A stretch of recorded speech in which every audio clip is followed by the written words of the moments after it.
What's up guys, and welcome back to Tech Plan. Today we're going to talk about this tiny terrarium build. Don't mind the mess behind me, we're actually making a room-sized terrarium as well, but that's for another video. Let's check this one out. Alright, this is going to be the very first video I start off the whole terrarium series with. I do have a few other ones that I've made that are completely custom, and they're pretty awesome, and I've also been working on neat ways to make this easy for you guys to do at home, and so hopefully you're looking forward to that, but let's just move on to what we're doing here.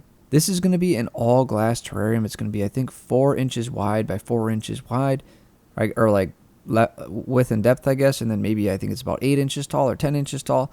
Honestly, I kind of forgot, but it's a small terrarium. All the pieces are already cut. And again, in the future videos, I will show you how I cut the glass. It's really easy, especially with picture glass.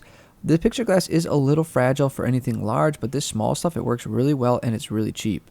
Kind of how you've seen on stuff like Serpent Design and other things, I'm just taping off these seams, and then instead of using a giant caulk gun, because this is quite small, I just put it in a Ziploc bag and snip the corner, and it works way better than trying to get some giant nozzle in there, and it's a lot more mobile. I can get it like in the crevices a little easier actually. However, the only issue is with this one, you will see as I go, I use a little bit too much as I went through. I've found through the other builds that I've made that less is more, especially when you're talking these tiny little terrariums that aren't meant to hold a ton of water and just like residue from like watering. So you definitely don't need a ton of it. I used way too much, and you'll kind of see how I get it pretty much everywhere and all over the glass. But yeah, basically I just assemble this, use a lot of blue tape, and try and get things in the shape they need to be. Not very easy, but again, I'm going to make some items that can really assist in this sort of thing, especially for like a terrarium like build kit that I think I'm going to try and produce here based on some of the neat designs I have coming up. I am doing some sort of like inset on both the floor and ceiling. I think it looks cool when the legs of the actual terrarium are just see-through glass. The execution of this I think was pretty darn neat. However, again, the problem is the glass is so messy from all my scraping, scratches, and the excess caulk or the silicone. I shouldn't call it caulk because this is just silicone. It's a little messy, but the next version I think has a lot of potential. But yeah, here it is all siliconed up. It's fully stable. I did add some little hinges that I did get in the mail from a previous project. I had a bunch of them sitting in a bag.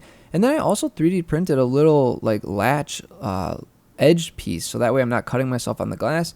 I thought that was a really nice touch, and I'm finding that the 3D printer is really valuable for little terrarium builds. There's a lot of little parts you can make, and I got some really cool ones coming up that I know you're going to love.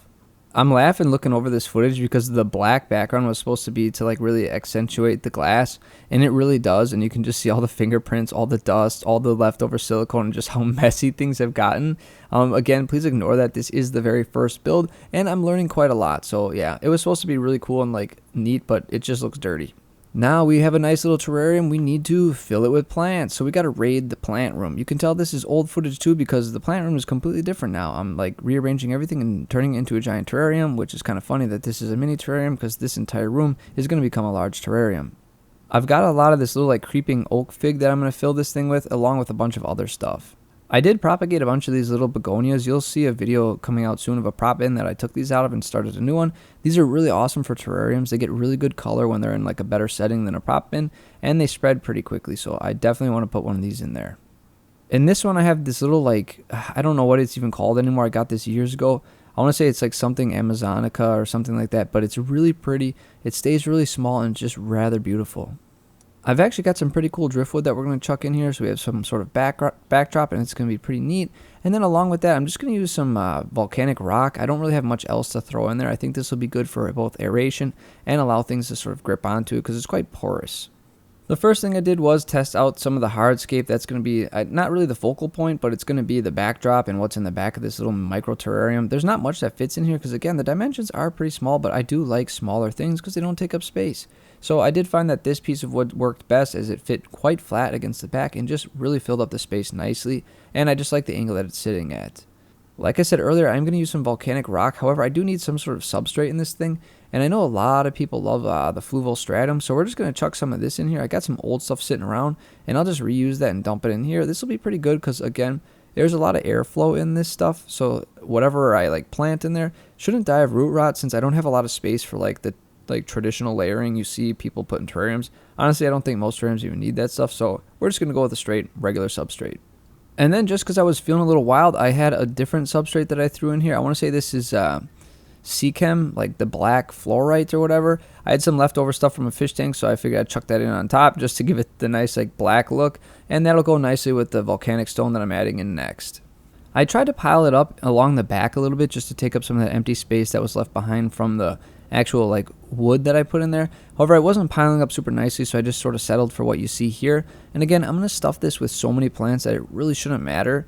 The key, I think, to a lot of these little terrariums is the more you can pack in there, just the better they look right off the bat. I will be showing you like what it looks like after a couple weeks, because I'm not a big fan of people who make terrariums and then never show you the aftermath, because I've had a few terrariums where I've shown where like the foreground just completely dies. So it's always nice to see like what survives and what doesn't, besides like the first like initial pretty appearance. That creeping oak leaf fig, which is I think the common name for it, I forget what it's called, like ficus something, or I always forget it, but it's pretty common. String of turtles, sometimes people even call it, but this is really nice because I have so much of it.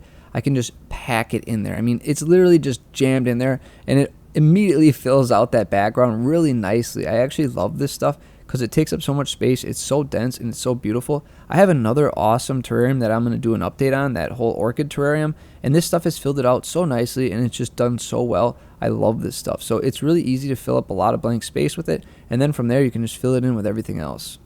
Next up is some fern that came from Florida. I have no idea what kind it is, but here's a nice big rhizome chunk. I'm not sure if this will survive, but I'm going to plant it in here anyways as sort of like an insurance thing. I have another terrarium with it in there, and I just like to spread my stuff out in case I have like a total collapse or I lose it. So hopefully this one takes off pretty nicely in here because I really love this fern. It's really cool, it's really pretty, and it can take up a lot of space quickly. Next up is some kind of bromeliad. I forget what this one is actually called, but you see these things like almost in succulent sections a lot. They don't really get super big, so it'll fit perfect in here, and it's a pretty nice like focal point plant. If you give it enough light, it starts to turn pretty pink, and it will just be absolutely beautiful sitting in the nook of this tree. I really like how it's sitting there and growing out of the wall, and it's going to give a lot more dimension as it like points outwards more, and the really sharp lines are very different compared to everything else in here, so I really love the look. Next up, I wanted some larger plant in here, and honestly I'm not sure how well this is going to go. However, a lot of things can grow pretty slowly in a closed terrarium just because of the whole like VPD thing, vapor pressure density, or whatever it is. But this one I believe is Rhaphidophora heyi, and I have a lot of this in some propagation bins, so I thought I'd just take a cutting, throw it in here, and see if it lives. And it does a nice job of filling up the right hand side. It took me a little bit to find a good placement, but I think it looks great on the other side of that log where you have these like big singular leaves, and then over to the left across the way you have all these like tiny messy ones. I think just the contrast in the two different leaf styles is really neat. Next up is that one that I couldn't really name well. The only thing that's really cool about this one is it's very long and skinny, and it can almost break up the greenery because it does have this nice golden brown coloring to it, and the underside is pretty reddish, and as it gets bigger and like a little more like sun stress, it really brightens up a bit. It's really pretty, and I think if this thing will vine around in here, it'll really add a different contrast to all the green. So I love this plant a lot. I've almost lost it a few times actually, but it's always come back to life. It's just a really cool plant. It's absolutely great for terrariums as well because it stays small. I love it. I wanted to put some sort of anubias in here. This is more of an aquatic plant that grows out of the water. But you'll see later that it doesn't do that great, so I wouldn't recommend it. I know people have pulled it off, but I didn't plant it in the substrate properly enough, I think. And you know, I'm pretty new to this plant, so I'm not sure how it works. However, I tried to stick it in there anyways just to add some more texture. I did find that the front foreground was a little lacking, so I added a little piece of a branch I snapped off from the ones you saw earlier and just placed it and laid it across. I thought it looked pretty nice. And then finally, to really top this one off, I put a nice little begonia in here, and you'll be surprised in with a couple month update because it really becomes a star of the show. It's a very beautiful plant, and it has a lot of coloration, especially when it gets some good light and starts to like really find its way in its environment. So that'll pretty much top off the plant selection. And you can see from like the wide shot, this thing is chock full of all kinds of beautiful textures, beautiful colors, and you can still see the hardscape, and I'm just loving it a ton. This was one of the more fun terrariums to make because not only did I make the actual box that contains these plants, but because of the limited size, I could really stock it full very quickly, and it already looks like a completely like filled in, grown in terrarium, honestly. There's almost zero gaps, and there's so much vegetation that it's just so beautiful. I'm just totally in awe into how it actually turned out because really, I'm still kind of getting into the terrarium game and still learning how to build a nice looking terrarium. There's a lot of other YouTubers out there that do such fantastic jobs, and I've been watching them, and hopefully I can get to their level one day, because some of the stuff they make is just amazing. But I am having a lot of fun making my own custom like containers and then going from there. And I'm also really enjoying the whole like micro terrarium thing, because it gives me a little less real estate to try and fill, and I find it's a lot easier to set them up when you don't have as much space to work with, if that makes any sense. However, that's very contrary to what I'm doing now currently, which is turning an entire 13 by 19 sized room into a terrarium, and that's a whole nother that'll be a video for sure. It is really something. But anyways, let's jump to like the month away. Actually, just kidding. Here's some footage of like where I'm keeping it right now, just under some grow lights. This is probably where it'll stay for a couple months until that next update, which you will see now. And here it is in all its glory. Like I said earlier, the Anubias just was not liking it. I think it got a little too dry at one time, or it just wasn't aquatic enough at the root base for this thing. So I took it out, but you can see the begonia is crazy. It took off, it filled the entire terrarium, and you can really see that beautiful color I was talking about. The begonia brings in this beautiful red, like neon green leaves with the awesome alternating vines. That one skinny, like I think Amazonica or something plant, I forget what it's called. It's got the nice like golden brown leaves that have vined all the way up. It's amazing looking. And the string of turtles is totally filled in the canopy. That Hayi, that Rhaphidophora, is growing like nice and slow, which is perfect because it is such a large plant, and it just looks great. Like I said, it's been a while now. Things have really grown a lot, and I'm really happy with how it's turned out.